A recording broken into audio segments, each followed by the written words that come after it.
Hi, welcome to East Meets West, an integrative approach to men's health. I'm Dr. May. I'm a naturopathic physician, board certified in endocrinology, and practicing mostly in Whitefish, Montana, and Fairbanks, Alaska. Mike? Hey, and I'm Michael Johnson. I've been practicing for 15 years as an acupuncturist. I'm licensed here in North Carolina. I'm nationally certified with the Acupuncture Oriental Medicine Council, and this is going to be exciting because this is a topic that doesn't get discussed enough. So I think it's time it gets talked about. Yeah, absolutely. So, what exactly are we talking about today, Mike? And what's killing men? You got to wonder because you always look in the news or you see family and guys are dying Yeah. way too young. You get that 60, 61-year-old that looked like they were going to be invincible, and then they have a massive stroke or heart attack or something happens to Mhm. them. And we don't really address it. It's just like, oh yeah, men don't live as long as women. It happens. And so I think it's good Yeah. to look at this. Yeah, I think so as well. I think both of us have talked about this sort of off air before, and we don't see, even though we do a lot of like general practice, we don't see a lot of men in our practices, and that's how it is basically in all forms of medicine. Men don't tend to go see their doctors or other healthcare Mhm. providers, very often until things get really, really bad. Yep, and then by then it could be too late. The first thing I usually hear from men who come in my office is they come in. I'm like, "Oh, what brings you here?" Is like, my wife or my spouse made me come in, and so Yeah. I'm here because she said I needed it.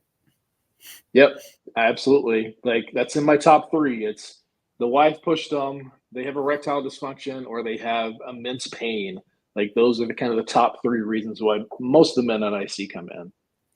Yeah, and with erectile dysfunction, it's especially interesting because sometimes, at least for me, they won't even mention it in the first visit, even though that's why they're there.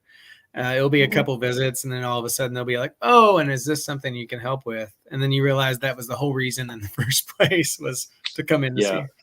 see. Yep. Absolutely. Yeah. So before we dive into kind of the whys, let's actually look at some of the stats. So this is a presentation I did to our endocrinology society last year. So these statistics are still pretty up to date. Let's jump right in here.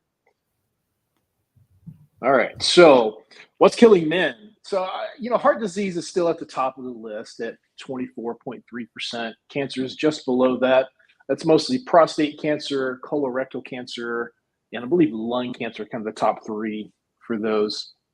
Mhm. Unintentional injuries, so accidents, 7.4%. But you can see there's a big difference between number one, number two, and then jumping down to number three. Sure. Going from the 20 percentiles to down to 7.4%. So big gap there. So we're going to kind of concentrate more on the heart disease and cancer aspect because especially with these two, they're chronic conditions, and most men don't actually do something about them or get diagnosed until late stages. And then obviously, your options for treatments are more minimal at that point, and they're more progressive. They're higher interventions, right? Mhm. Medication, surgeries, chemotherapy, radiation, things like that. No, that's true, and that's usually when I see people is like, "Oh yeah, it's been going on for a while. I didn't get checked out. Now I'm in stage 3 or 4. Help." Hmm. Yeah. So this next chart is it's kind of the prevalence based on age group. So you can see top left hand corner, ages 1 through 19, and then 20 through 44. The top ones are unintentional injuries, so those accidents again. But look at the second one, which was pretty astonishing to me when I first saw this chart. It's suicide. That's pretty high percentage, especially at the 1 to 19-year-old. That's 26.3%. Yeah, that was shocking to That's me too. yeah, that was surprisingly higher than I had anticipated. And then moving on to 45 to 64 and then 65 to 84, again, cancer and heart disease are at the top of the list. And when you get above 85 years old, those two are still at the top of the list. They just kind of flip flop as far as 1 to 2 goes. So you can kind of see there; those are kind of top of the list according to age groups. Any thoughts so far, Mike? Yeah, I mean, the suicide one for me was huge when I saw those numbers. I'm like, that is Mhm. insane. Under 44 Yeah. years old, it's pretty much almost all injuries or suicide.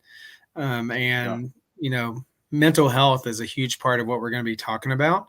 Not only for suicide, but even for heart disease, because mental health plays a part in that, and it can even in cancer as well.